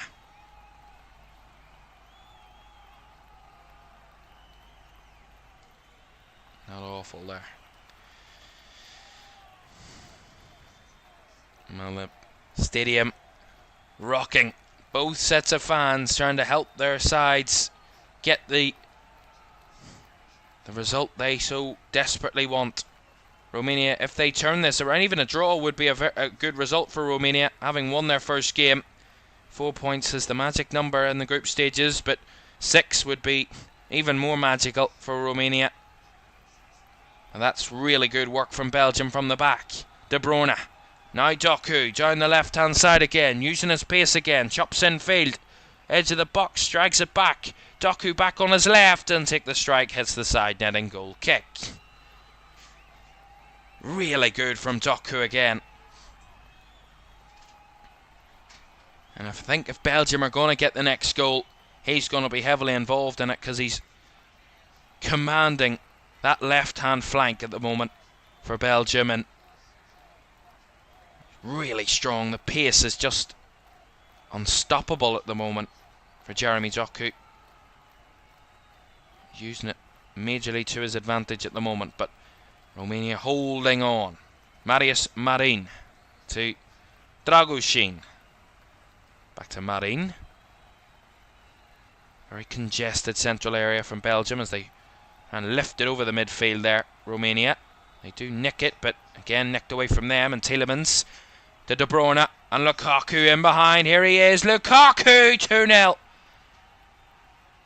Romelu Lukaku had 2 goals disallowed on match day 1. I don't think this is going to be, but you never know with VAR. But Romelu Lukaku looked to time his run to perfection. De Bruyne weighted it perfectly, and Belgium double the lead. A second goal could be crucial in securing 3 points. It gets Belgium on the board and gets them back in the mix. Hello? Very tight, that offside. The VAR, of course, it's semi-automated now, but that's another tight one. I think Lukaku's just on, but And the check is... What's going on? It's been disallowed again! We've just come back from the replay of the goal and the referee's already confirmed the decision. It's no goal. 3 in a row for Lukaku. I mean, what bad luck. He's put the ball in the net 3 times in the tournament and not a single one of them have counted. That has to be unprecedented. That is unbelievable. I told you it was tight, and certainly it must have been tight enough that he was offside. Goodness me, you couldn't write that. De Bruyne foul there. That time it was Marine again.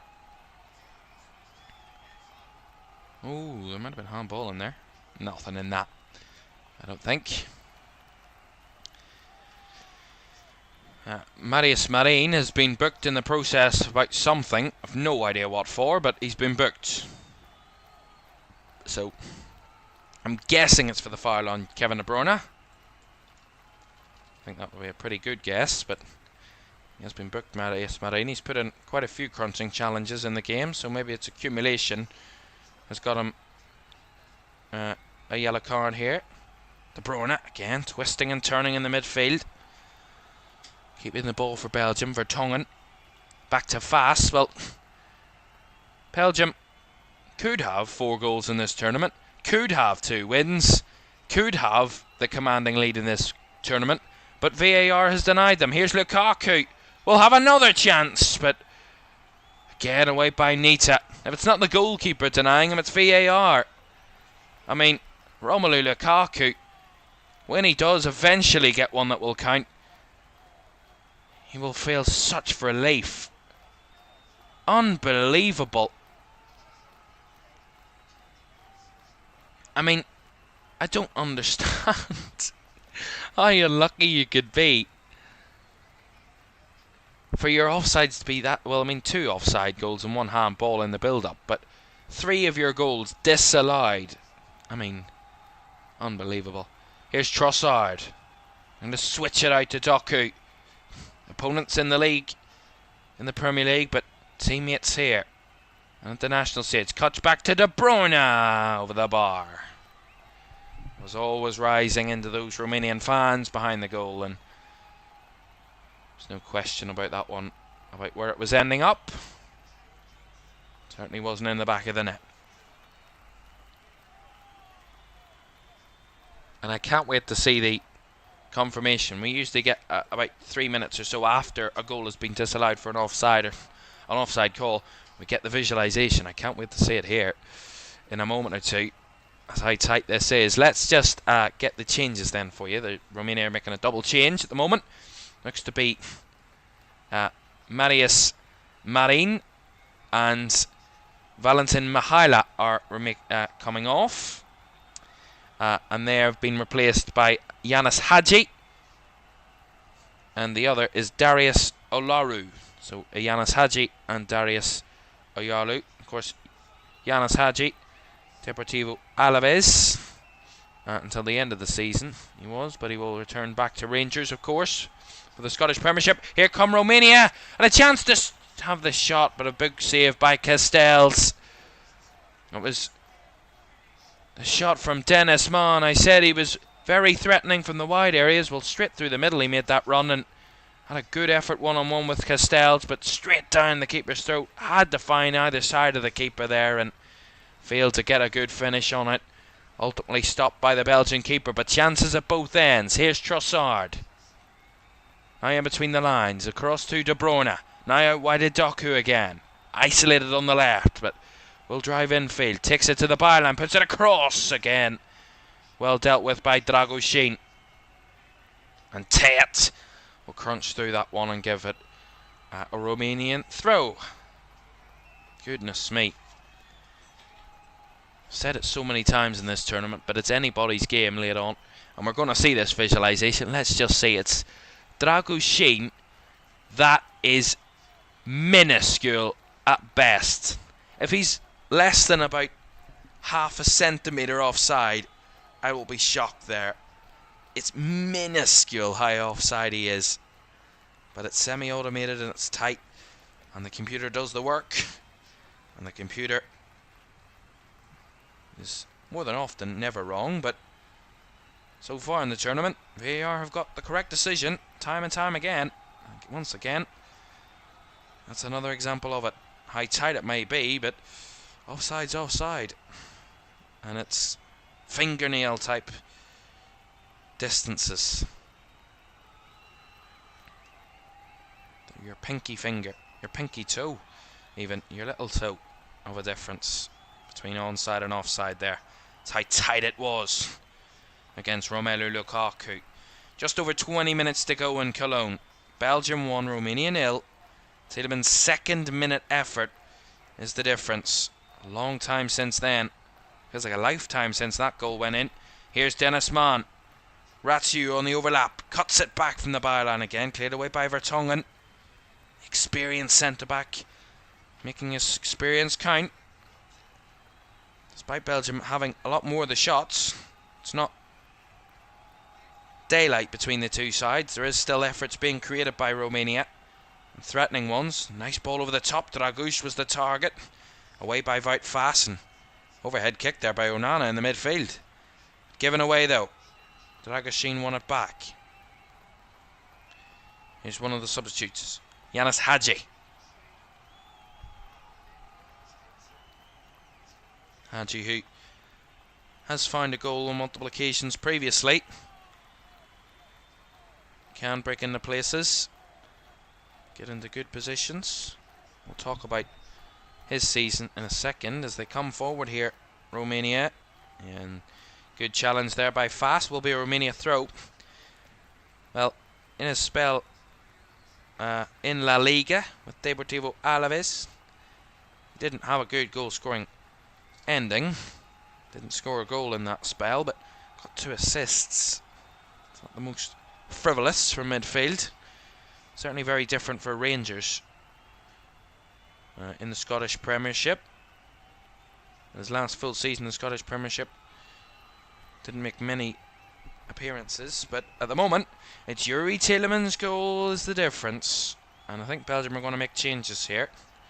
They don't show the replays unless there's changes incoming, and one involving the goal scorer. Youri Tielemans is going to make way along with Jeremy Doku, and it's going to be Yannick Carrasco who's going to come on, and also alongside him is going to be Aurel Mangala. So Mangala and Carrasco on, replacing Doku and Tielemans.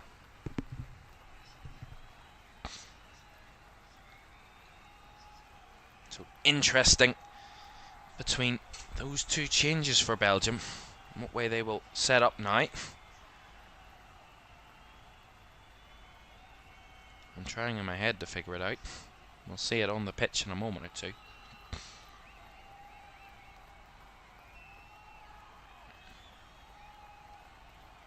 Yeah, it looks like Carrasco's just playing off the left here. Off the left wing, Yannick Carrasco. As Romania try and hoof it up the pitch, given away to Trossard. Cuts it back in the midfield for Onana. Now back all the way to Vertonghen. Teat.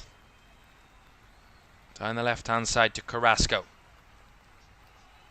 Back to Arthur Teat. All the way back again to Castells. Second half, Belgium actually have had less of the ball in the 25 minutes of this second half. Romania have had more possession, 54% of the ball, which is unusual for Romania from what we've seen of them in this first game, considering they had less than just over 30% in the first half. They've certainly had a lot more in the second and looked a lot more threatening in the second half, interestingly enough. It's a nice ball out wide to Banku. Trying to break forward. Down the left it comes. Hadji. Back infield to Stanciu. 1-2 link up with Marine. Back to Stanciu and now Hadji again. Marine. Hadji. Squeeze it through. Did get the ball off. Back out wide it comes to Banku. Now Hadji again. Marin will have the shot. Always going away from goal, Razvan Marin there. Effort. Decent one, but was a long way out. Would have been some goal, but a lot of distance on that one. And just over 16 minutes to go. And it looks like maybe Artur Tayat looked to be in a bit of a... not in a good way there. I think he might have been signalling for a substitution there, actually. A moment or two ago. I don't think he is now, but maybe just a hint of him showing a bit of tiredness. Of course, didn't play the first game. Tayat. I don't think he came on either for Belgium, if I'm correct. 24-year-old, certainly feeling the tempo of this game. Yeah, this is his first involvement of the tournament for Belgium this game, and he's played well. The whole of the Belgium defence has been pretty strong all evening. Tayat, Vertonghen, Faas and Castagna haven't been breached on many occasions. Yet to be breached in terms of goals. Are keeping a clean sheet at the moment with 15 to go, but as we many know, if we watched club football this season, the last 15 minutes has probably been more crucial than the previous 75, because the vast amount of goals scored late in games dramatically increased last season, and the last 15 minutes was always the most frivolous, was always the most fruitful for the attacking sides. As is probably expected, the defence becomes a bit more fatigued.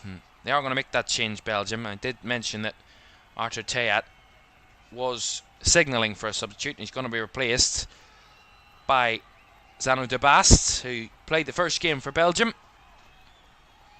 Wasn't selected from the start tonight, de Bast, but will play the final 15 minutes or so in Cologne, replacing Artur Tayat.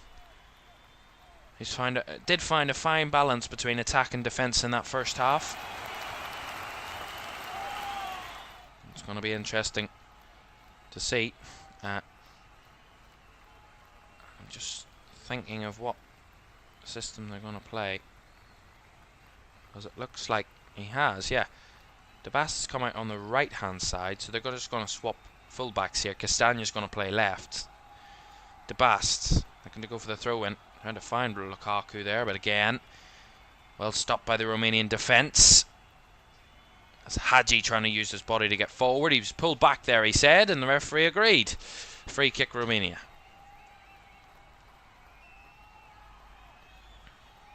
Well, talk about Belgium and their poor performances in international tournaments. But the last two European Championships, they've got to the quarter-finals, so they had a World Cup exit from the group. They certainly find a bit of joy in this competition previously. They were beaten 3-1 against Wales in the round of the quarter-finals in 2016 in France.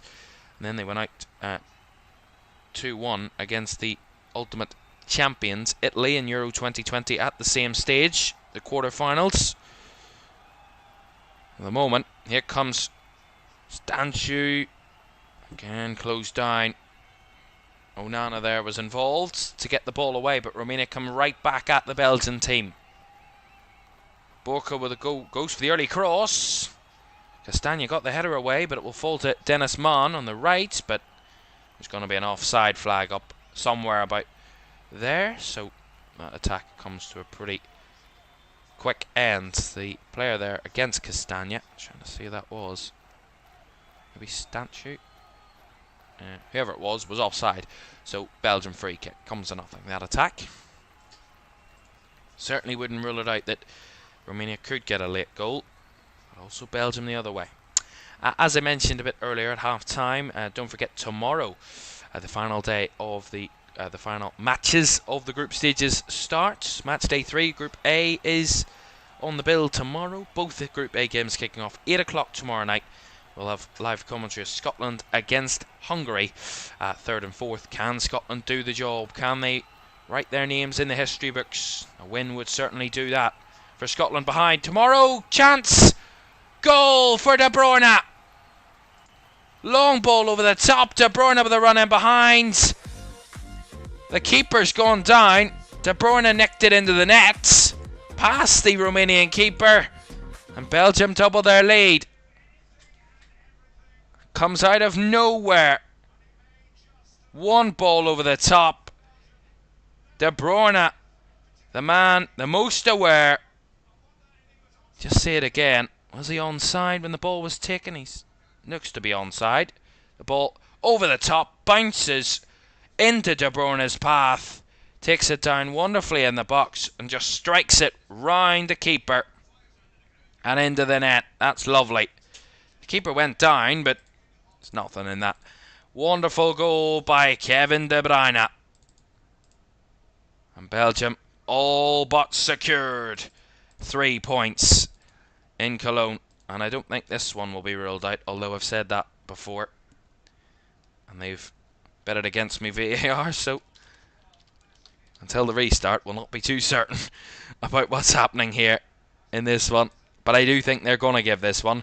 And they're going to make the change, Belgium, once again. And it's going to be Denis Dragouš.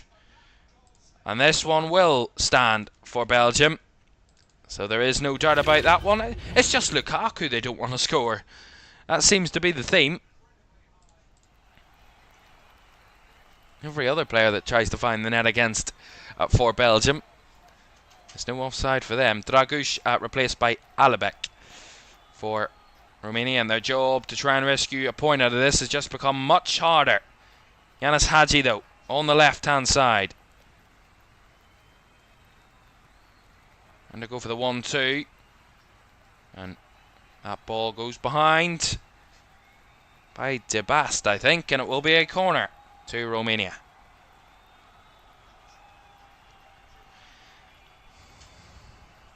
Will be Nikolai Stanciu, the captain, to take this corner. I still believe. Corner taken short. Back to Stanciu. Deep cross into the box all the way through. It's back into the mix, but no one can get anywhere near to have the shot. Ratsiu was the closest. It's a good cut back into the box. Well scooped at the back post, but referee's going to let them take that through in again. Might have been the second ball on the pitch there. De Bruyne winning the ball again, and now Carrasco. Lovely footwork through the lines. Yannick Carrasco plays it forward for Trossard. Trossard tried to square it across to Lukaku. Tried to go for the sweaty goal. And ultimately, that should have been 3. Trossard should have taken the shot himself there. They're too desperate for Lukaku to score. Romania back up the other way. 8 minutes plus additional time to go. If they're going to come back now, it'll be some climbing of a mountain from Romania. That's what they have to climb. Here's Ratsiu.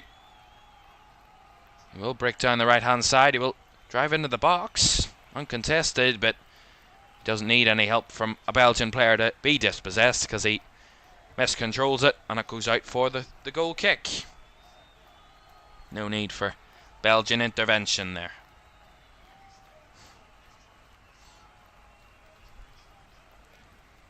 Well, but this is Belgium's 4th game at the Cologne Stadium. For their first 3 were all friendlies against Germany. They suffered 3 goal defeats in 1956 and 2004, but they won 3-2 on their previous visit here in March 2023 when they got goals from Yannick Carrasco, Romelu Lukaku and Kevin De Bruyne to secure that victory over Germany. So they do have fond memories here of about a year ago. Well, Romania have played here before, and it was a defeat. A 3-1 friendly defeat to Germany, of course, in September 2007. They actually took the lead in that one before conceding 3 on the bounce to lose the game. 3-1 in the end. Lukaku picking up the loose ball. Here's Trossard. Deep run into the box here from De Bruyne, but well overhit that cross by Trossard. And another wasted opportunity by Belgium. They could have this game well wrapped up here with the chances they're creating later on, but still only 2 now. Could add a third or maybe a fourth to this, but not at the moment. Don't forget, we're going to run you through all 12 results from match day 2, all the scorelines, and what it does to the groups at the end of match day 2 as we look ahead to match day 3 and starting tomorrow. Oh, mistake at the back there from Vout Fast, but will be cleared off the line. The keeper come for it. You never know at this late stage. Squared across. That one's well cleared away by De Bast, although Ratio will keep it alive. Marine, out to the left it comes. Barku, cross, and Stanchu heads up, or not Stanchu, Castagna. Stanchu was at the back post. Castagna heads up behind for the corner.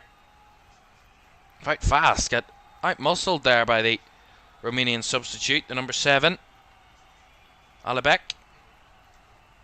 And the corner comes to nothing either. Into the hands of Castells. Ultimately coming to nothing for Romania. So, as I said, we'll look at the tables as well as what we will be looking forward to for match day 3 as well. All the games, all the fixtures, and all the details you need coming up at full time. So stick around for that before we leave you tonight. That ball over the top. Here's Trossard in behind again. He's got the Carrasco across. Again, the cross that time blocked. And Andrei Burka in the way. Trossard's had a hatful of opportunities in the final third in these last few minutes, and he's made the wrong decision or the wrong execution of a pass on all 3 times. Belgium should have had 3 goals there from Trossard's runs forward. The first one he tried to square it across to Lukaku, should have shot. The second one he crossed it to De Bruyne, well overhit. And that third one, he takes far too long in trying to find the cross to Carrasco, and the defender gets back and defends it. I mean, that's 3 good opportunities, and then the offside. There, letting De Bruyne down, so Romania will get the free kick. 4 minutes to go. Yeah, he is offside there, De Bruyne. No tightness about that offside. No doubt about it. Alibek trying to control the ball, but well picked up by Onana. Back it comes to Fass. Back to Castells. I have to say that De Bruyne goal, huge, momentous in its meaning for Belgium, because Romania could have easily got an equaliser up the other end. They were threatening, promising. They were much better in the second half, Romania. Much more threatening on the break. Had a lot more of the ball, a lot more control in the game, and a performance ultimately not leading to the result they would have hoped for coming into the second half, conceding that second goal. But that's the way it can go. A team with a lot of quality. They've probably been pretty hard done by previously, but Belgium should see this out to get the job done on match day 2 and make it as tight can be in Group E, heading into the final day of fixtures for all the groups. Nita goes long. Castagna won the header. Will be a Romania throw as it goes out there. Ratio to take. And overstepped at the back there, and De Bruyne pouncing upon it, but pounced too much, Kevin De Bruyne, and deemed to have pulled the Romanian defender back there. It was actually Razvan Marin that was in the cover, and he did get a grab of his shorts there. Bit naughty from Kevin De Bruyne, but free kick. Good decision by the referee. I have to say, he's got the right decision all night. Simon Marciniak.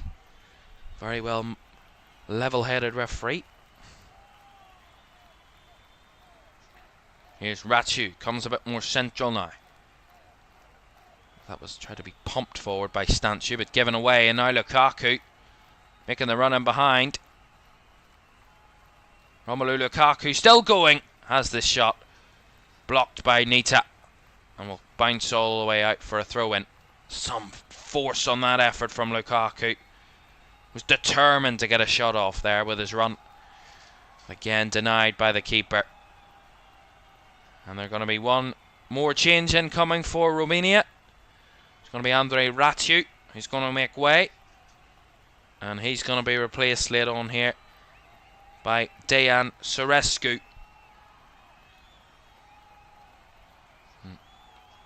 Ratiu, who had a tough first half against Jeremy Doku, but has made one or two efforts up front for Romania tonight. That unmistakable blue hair, very hard to miss tonight. Andrei Ratiu. Surescu on in his place. Last minute of the 90. Let's see how long will be added on at the end in a few moments. Belgium have continued their threat, but Romania will win the throw-in here. Surescu will take.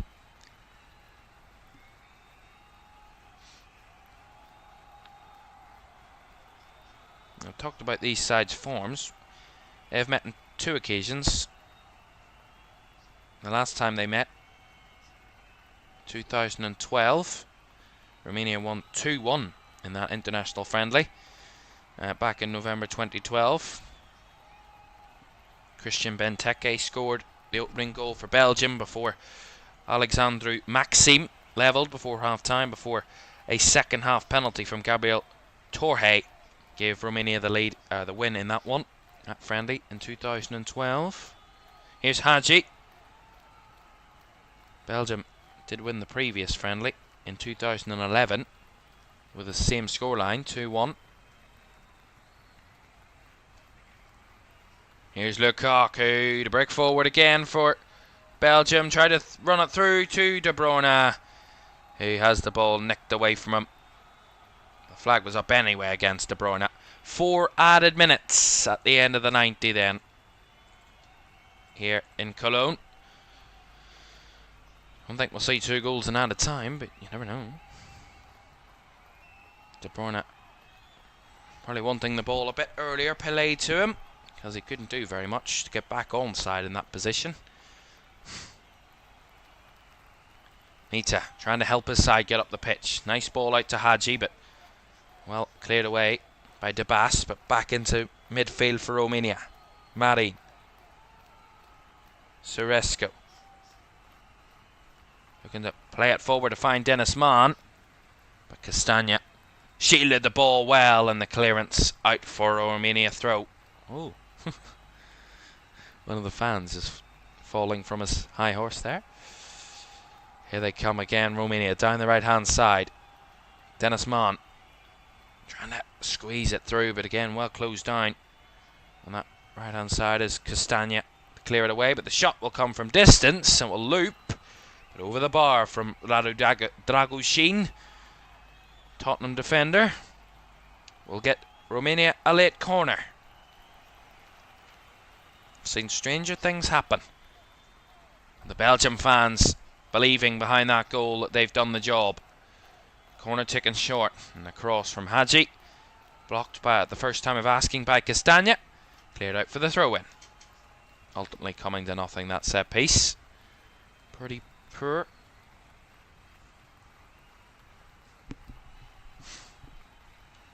Ultimately, I wouldn't say Romania would be majorly disappointed. They're still very much in the mix of trying to get through to the knockouts. They do have a difficult game on their hands on Wednesday. They will play Slovakia, who've been a tough team to play against. Ukraine and Belgium, despite differing results in those games against Slovakia, have both found it very difficult. Ukraine had to come from behind, and Belgium couldn't come from behind, ultimately losing. But we will see which of these 4 will be the 2 or the 3 that will go through. Find that out on Wednesday. Belgium getting themselves back in the mix here. Final minute of the 4 added on. Romania have it at the back. Get that ball from Banku put out. Will be a throw in. As I said, we will update you on all the scores for match day 2 and the groups, what way they stand, and all the details you need for match day 3 coming up at full time, so stay tuned for that. in a moment or two. Back it comes to Castells. Last couple of seconds. This first half, or the first moments, final moments. And there is the final whistle from the referee. 3 points goes the way of Belgium. Started with a defeat, and they've turned it around to get on the board just in the nick of time.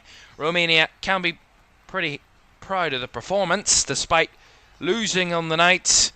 They're still in the mix. They still lead the way ahead of match day 3. They don't actually, but they're in the mix for match day 3. All 4 on 3 points. It's anybody's guess as to who will be going through out of this group, but it's certainly made it a tasty affair for match day 3. Final score in Cologne: Belgium 2, Romania 0. And we're just going to confirm the results from today's games for you before we wrap up match day 2. Georgia 1, Czechia 1, Turkey 0, Portugal 3 and Belgium 2, Romania 0. We started match day 2 all the way back on Wednesday earlier this week, 4 days, and we started on Wednesday with Croatia beating Albania, or drawing with Albania, sorry, 2-2. Croatia thought they'd beaten Albania, but that 95th minute equaliser secured the point for Albania that keeps them very much in the question of whether they can get a knockout place or not in Group B. Group A saw Germany win 2-0 against Hungary, comfortably the hosts through in the group. Scotland kept their hopes alive with a draw against Switzerland, finished 1-1 there. On Thursday we watched Group B again, and Group C. We started with Slovenia against Serbia, 1-1 draw between those two after differing results on match day 1. Denmark got their second 1-1 draw of the tournament against England. England, who looked a bit lacklustre against Denmark, and were holding on to that 1-1 scoreline towards the end. Gareth Southgate's side. It ended in the end in Group B with Spain beating Italy by a 1-0, an own goal securing the 3 points for the Spaniards. On Friday, we started with Slovakia coming trailing in the end and losing to Ukraine after leading in that game against the Ukrainians. Ukraine on the board after their opening day defeat. And also in Group D, Austria beating Poland, that ultimately, in the end, after the Netherlands and France's 0-0 draw, the only 0-0 draw of the tournament so far, saw Poland, the first and only team to be eliminated ahead of match day 3. Austria back in the mix, and the Netherlands and France all but secured their knockout places. And then today, as I said, Georgia 1, Czechia 1. Georgia had the chance to win it late on. Czechia levelling after Georgia took the lead from a first half penalty. Turkey were no match for Portugal, who were clinical on the day. Turkey really struggled to find the net, find any good clear-cut chances against Portugal that would have tested the Portuguese defence. And they are also through to the knockouts, along with Spain and Germany, after their result. And Belgium back in the mix in Group B after their 2-0 win against Romania. So, match day 2 comes to an end, and this is the way the tables look then. Group A sees Germany top of the table, but not top of the group, confirmed just yet. They are top at the moment on 6 points after their 2 wins. Switzerland closely following behind on 4 points after their unbeaten first 2 games. They were underdogs coming into this one, but Switzerland certainly showing their quality after their 3-1 win against Hungary on match day 1 and that 1-1 draw against Scotland. Scotland on the board after that draw with Switzerland are in third on a point, and 3 points against Hungary, who are bottom, would secure knockouts for Scotland.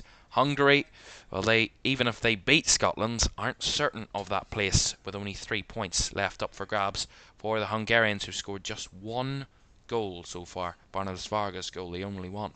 Spain, well, they have got top spot and they are through. So Spain comfortably done the business. Haven't conceded a goal yet. one of only 2 teams yet to concede in the tournament. Controversially, the other one.